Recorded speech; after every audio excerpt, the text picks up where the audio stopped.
Reports are coming in that China could be mounting a full-scale invasion of Taiwan. 145 flights in the last 4 days, 750 flights into the airspace this year. And so the sabers are being rattled. Taiwan is rightly concerned. Any comments towards China's provocation over Taiwan? Well, I've spoken with Xi about Taiwan. We agree, we'll abide by the Taiwan agreement.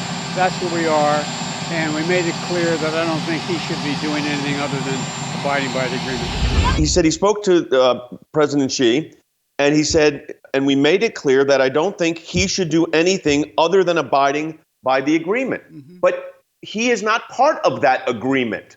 The Chinese Communist Party did not sign on to that agreement, so there's nothing for him to abide by. That was a very curious statement. Yeah, that was not reassuring at all. Basically, what he just said was, we are urging China not to attack, but we will abide by our agreement to give weapons to the Taiwanese. Taiwan has 24 million people. They are armed heavily because of us. But at the same time, there's no way they could succeed in a war with China short of someone else helping them. The Chinese have a very strong policy in their one China policy, which is very clear to the United States that they believe Taiwan, Hong Kong is theirs.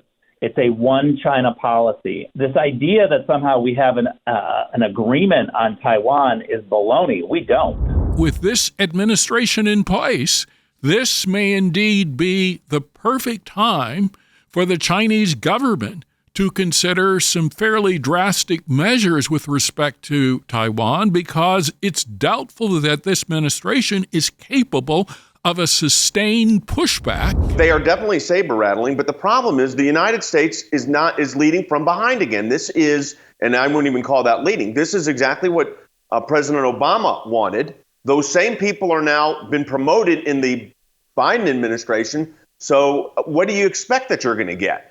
But we have to look at concrete ways in which the American people will respond. That includes Congress. I mean, nobody wants a war in Asia. I mean, obviously, that would be a disaster. I think the more important question for this moment, Jay, is how do you prevent it to getting there? And, continuing to arm Taiwan according to the agreement is certainly a part of it, but you've also got to be tough economically. You've got to be willing to level the sanctions when they do engage in IP theft.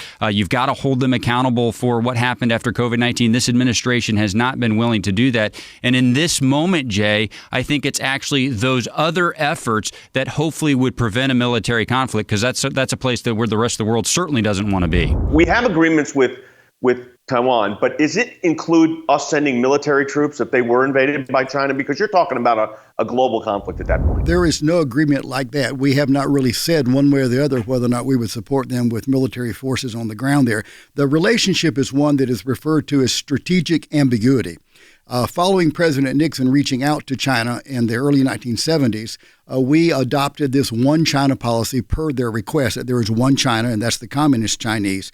But at the same time, in 1979, Congress passed the Taiwan Relations Act, which says that we're obligated by law to arm Taiwan, to support them with military equipment and weapons. And so this is the background. It's a very complicated, ambiguous relationship. The Chinese are really, they're doing flyovers, and we've talked about the economic trades and impact that we have with the Chinese. But how do you see that threat? I mean, we've talked about that before, but when you list world threats as the former director of national intelligence, where do you rank this? Clearly, what I discovered is that there's a difference between a threat of military action and a credible threat of military action. This is the dangers of having a president in Joe Biden who values consensus, who doesn't put America first, because the opposite of America first is consensus. And so what we're seeing now, whether it's the Russians, whether it's the Iranians, whether it's